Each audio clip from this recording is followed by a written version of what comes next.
माजवलाय, त्यामुळे माढा आणि करमाळा तालुक्यात नदी नाल्यांना पूर आलाय। सीना नदीला आलेल्या पुरामुळे 26 गावांना त्याचा फटका बसलाय। दोन्ही तालुक्यातील 1800 ग्रामस्थ पुरात अडकलेले होते। या सगळ्यांचं स्थलांतर करून त्यांना सुरक्षित ठिकाणी हलवण्यात येतंय। करमाळा तालुक्यातील 10 गावांचा संपर्क देखील तुटलाय। संभाव्य पूर परिस्थितीबाबत प्रशासन ॲक्शन मोडवरती आहे, तर अहिल्यानगर आणि बीड जिल्ह्यामध्ये झालेल्या मुसळधार पावसानं सीना कोळेगाव धरण क्षमतेपेक्षा अधिक भरल्यामुळे 52,000 क्युसेक वेगानं सीना नदी पात्रामध्ये पाणी सोडण्यात आलंय। त्यामुळे सोलापूर जिल्ह्यातल्या माढा आणि करमाळा या तालुक्यातील 26 गावांना पुराचा फटका बसलाय। करमाळा तालुक्यातील 650 ग्रामस्थांना स्थलांतरित करण्यास सुरुवात केली आहे, तर माढा तालुक्यातील 1200 ग्रामस्थांचं देखील स्थलांतरण केलं जातंय। आज संध्याकाळनंतर करमाळा आणि माढा तालुक्यातली पूर परिस्थिती ही गंभीर होण्याची शक्यता आहे। त्यामुळे नागरिकांना सतर्क राहण्याचे आणि काळजी घेण्याचं आवाहन प्रशासनाकडून केलं जात आहे। तर यात सोलापूर जिल्ह्यातल्या काही तालुक्यातल्या परिस्थितीचा आढावा आपण घेऊयात। आमचे प्रतिनिधी वीरेंद्रसिंह उत्पात आपल्या सोबत आहेत। वीरेंद्र, कोणकोणत्या भागात काय परिस्थिती आहे, काय सांगाल? सीना आणि कोळवले धरणाच्या जास्त क्षमतेपेक्षा भरल्यामुळे 2,32,000 क्युसेकचा विसर्ग सीना नदीमध्ये सोडण्यात आलेला आहे। आणि आता आपण उंदरगाव या ठिकाणी आहोत आणि ही परिस्थिती अतिशय गंभीर आहे। जे घरं आहेत उंदरगावमध्ये ते पाण्याखाली गेलेले दिसत आहेत आणि जो वाकावकडे जाणारा रस्ता आहे तो पूर्णपणे पाण्याखाली गेलेला आहे। इथले जे स्थानिक आमदार आहेत ते इथं पोहोचलेले आहेत, अभिजित पाटील, आणि एकंदरीत एनडीआरएफ टीम जी आहे ती इथं अजून आतापर्यंत दाखल झालेली नाहीये। मात्र जी परिस्थिती आहे बघता, या येथील रहिवाशांना याची सवय नाहीये, त्यांनी अशी परिस्थिती ह्याच्या आधी बघितलेली नाहीये। संपर्क तुटलेला आहे, रेस्क्यू ऑपरेशन चालू होण्यास वेळ लागत आहे। मात्र एकंदरीत जे आहे प्रशासन अलर्ट मोडवर आहे। थोड्या वेळातच कारवाईला सुरुवात होईल। जे संपर्क तुटलेले गावं आहेत त्यांना मदत पोहोचवण्याचं काम सध्या सुरू करण्यात आलेलं आहे। आणि परिस्थिती एकंदरीत हाताबाहेर जरी गेली नसली मात्र गंभीर आहे। करमाळ्याची पण परिस्थिती आहे की संपर्क तुटलेला आहे आणि जे विसर्ग सोडण्यात आलेला आहे तो जवळजवळ 2,32,000 क्युसेक आहे। आणि जिथं कनेक्टेड जी भोगावती नदी होती तिथून पुढं मोहोळ तालुक्याला त्याचा फटका बसलेला आहे।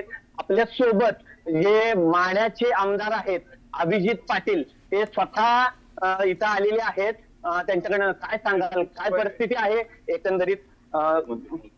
पालकमंत्र्यांशी बोलतायत ते आणि आढावा पूर्णपणे सांगतात की त्यांना की एकंदरीत काय परिस्थिती आहे। काल त्यांनी आव्हान केलं होतं की जे नागरिक आहेत त्यांनी पूर्णपणे काळजी घ्यावी आणि सूचनांचं पालन करावं। पालकमंत्र्यांनी काल सांगितलं होतं की ओला दुष्काळ जाहीर करावा असं त्यांनी मंत्रालयामध्ये आज ते सांगणार आहेत। आणि जे मुख्यमंत्री आहेत उपमुख्यमंत्री आहेत त्यांच्याशी बोलणार आहेत की या भागातील परिस्थितीचा आढावा देणार आहेत।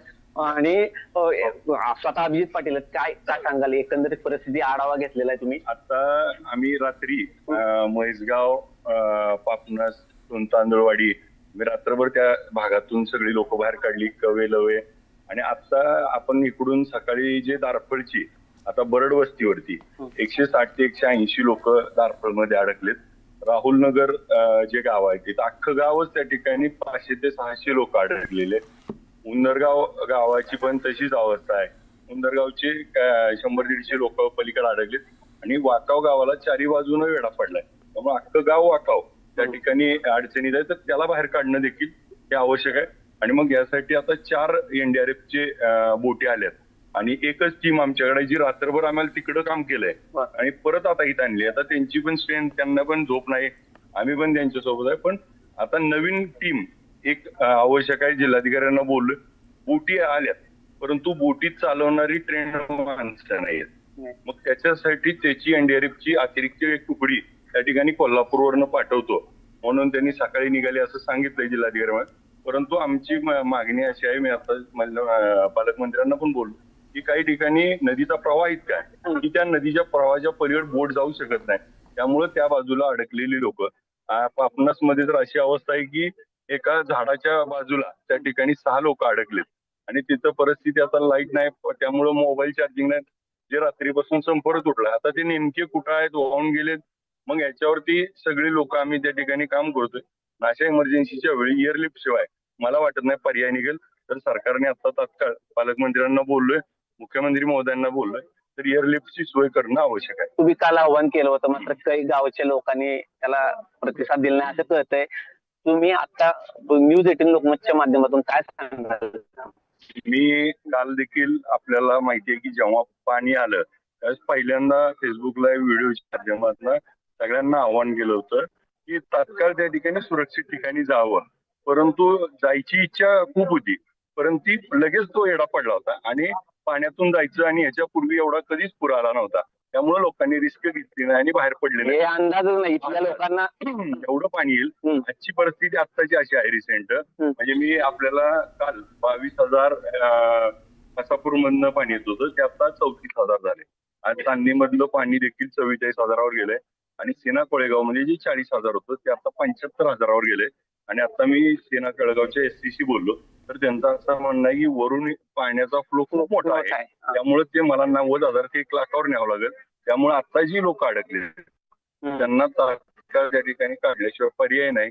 काल आम्ही काही लोकांना सांगत होतो, मी देखील अनेक लोकांना बोललो होतो की आपण बाहेर निघू, पण नाही, होय निघतो, थोड्या वेळा निघतो. आम्ही पोलीस पाठवले, प्रशासन पाठवलं, परंतु लोकांना एवढं पाणी येईल आणि एवढा पाऊस पडेल असा अंदाज आला नसल्यामुळे हे त्या ठिकाणी मिस हे झालंय. आणि आता तरी आम्ही त्या ठिकाणी त्यांच्या सोबत आहोत. गेल्या 10-20 वर्षात अशी परिस्थिती नव्हती, त्यामुळे आतापर्यंत इतिहासात लोक सांगतात की एवढं कधी पूर पाणी आलं नव्हतं किंवा काही खाणाखुणा आहेत, ह्या पुलावर पाणी आलं नाही, हे मंदिर बुडलं नाही, या गोष्टी अशा पद्धतीनं कधी एवढं पाणी आलं नाही. अशी परिस्थिती आहे, खूप मोठा पूर परिस्थिती आहे. त्याचबरोबर आता नगर जिल्ह्यामध्ये आणि बीड जिल्ह्यामध्ये पुन्हा पाऊस चालू आहे. त्या बाजूची अशी अवस्था आहे. मी आता तिथले SC आणि यांच्याशी बोलतो, तिथं जे छोटे छोटे पाझर तलाव आहेत तर त्याच्यावर ओव्हरलोड झाल्यामुळं त्या ठिकाणी काही 2-3 फुटल्यामुळं त्याचा एकदम फ्लो येतोय. आणि मग हे चालू असताना अजून एक कालपर्यंत आम्हाला एक दिलासा होता की उजनी धरणावरती पाऊस होता, आपण आज तो पडला. त्याच्यामुळे उजनी धरणावरती 70,000 क्युसेकचा फ्लो होता, तो आम्ही 30,000वर आणला होता, जेणेकरून सिनेला त्या ठिकाणी बॅक मारणार नाही. परत रात्री त्या ठिकाणी पुन्हा तो 50,000वर न्यावा लागला आणि तो वाढवावा लागेल, तर तिथं पाऊस चालू झालाय. त्यामुळे दोन्हीकडनं जर पाणी झालं तर हे पाणी जास्त होऊ शकतं. त्याच्यामुळे आता सरकारने त्या ठिकाणी फर्स्ट प्रायोरिटी ही लोक वाचवणे आणि पशुधन वाचवणे, नंतर मग काही गोष्टी आहेत की ओला दुष्काळ जाहीर करावा. ओला दुष्काळ जाहीर करावा. आज पंचनाम्याचा गाठ न घालता सरसकट शेतकऱ्याच्या प्रत्येकाच्या हेक्टरी 50,000 रुपये जमा करावे आणि मग पंचनामा, ऊस होता का, पाणी होतं का, शेती होती का, काय होतं का बघावं. त्याचबरोबर सगळ्यांची सरसकट कर्जमाफी करावी आणि ओला दुष्काळ जाहीर करून लोकांना आज दिलाशाची गरज आहे. मायबाप सरकारकडे हो म्हणून ओरडत आहेत आणि सरकारनं तात्काळ दिलासा देणं गरजेचं आहे. का तर 4-8 दिवस वाट बघितली तर एखादा त्या ठिकाणी ह्या धक्क्यातनं न सावरता स्वतःच बरं वाईट करून घेऊ शकतो. का तर त्याचं सगळं शेत आलेलं सगळं कष्ट त्या ठिकाणी वाया गेलंय, तर त्याला सरकार पाठीशी आहे हा विश्वास देण्यासाठी सरकारनं तात्काळ घोषणा करतो. एकंदरीत अलर्ट मोडवर आहे सरकार, प्रशासन आणि स्वतः आमदार इथं आलेले आहेत. कालपासूनच ते सगळ्यांशी संपर्कात आहेत. मात्र जरा जी मदत ज्या ह्यांनी ती सध्या नाहीये, मात्र संपर्क चालू आहे आणि लवकरात लवकर ती मदत मिळून येथील लोकांना दिलासा